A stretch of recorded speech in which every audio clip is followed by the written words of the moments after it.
ഐക്യരാഷ്ട്രസഭയുടെ ജനറൽ അസംബ്ലിയിൽ ലോകത്തെ അഭിസംബോധന ചെയ്ത് മാതാ അമൃതാനന്ദമയി മലയാളത്തിൽ പ്രസംഗിച്ചതിന്റെ രജത ജൂബിലി ആഘോഷവേളയിൽ ആദരവുമായി സംസ്ഥാന സർക്കാർ.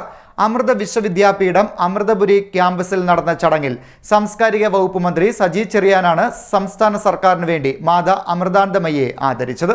ഐക്യരാഷ്ട്രസഭയുടെ ജനറൽ അസംബ്ലിയിൽ ലോകത്തെ അഭിസംബോധന ചെയ്ത മാതാ അമൃതാനന്ദമയി മലയാളത്തിൽ പ്രസംഗിച്ചതിന്റെ രജത ജൂബിലി ആഘോഷവേളയിൽ സംസ്ഥാന സർക്കാർ ആദരവ് നൽകി. അമൃത വിശ്വവിദ്യാപീഠം അമൃതപുരി ക്യാമ്പസിൽ നടന്ന ചടങ്ങിൽ സാംസ്കാരിക വകുപ്പ് മന്ത്രി സജി ചെറിയാനാണ് ആദരിച്ചത്.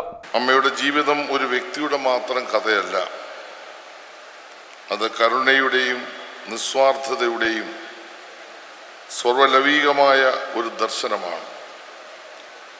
ജാതി മത ദേശഭേദമില്ലാതെ ഒരാലിംഗനം കൊണ്ട് ലോകമെമ്പാടുമുള്ള ദശലക്ഷക്കണക്കിന് മനുഷ്യർക്ക് ആശ്വാസവും ധൈര്യവും പകർന്നു നൽകാൻ അമ്മയ്ക്ക് കഴിയുന്നു. നാളെ ലോകത്തിൻ്റെ പരിച്ഛേദമായി നമ്മുടെ നാട് മാറുകയാണ്. അമ്മയുടെ സ്നേഹത്തിനും സേവനത്തിനും ഭാഷയുടെയും രാജ്യത്തിൻ്റെയും അതിർവരമ്പില്ല.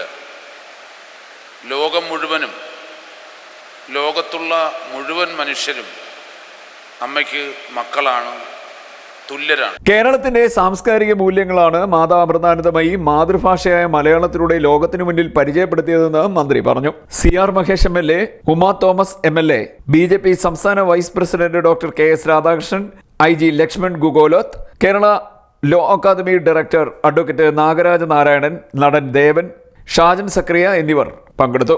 മാതാ അമൃതാനന്ദമയി മഠം വൈസ് ചെയർമാൻ സ്വാമി അമൃതസ്വരൂപാനന്ദപുരി സ്വാഗതവും സ്വാമിനി സുവിദ്യാമൃത പ്രാണ നന്ദിയും പറഞ്ഞു.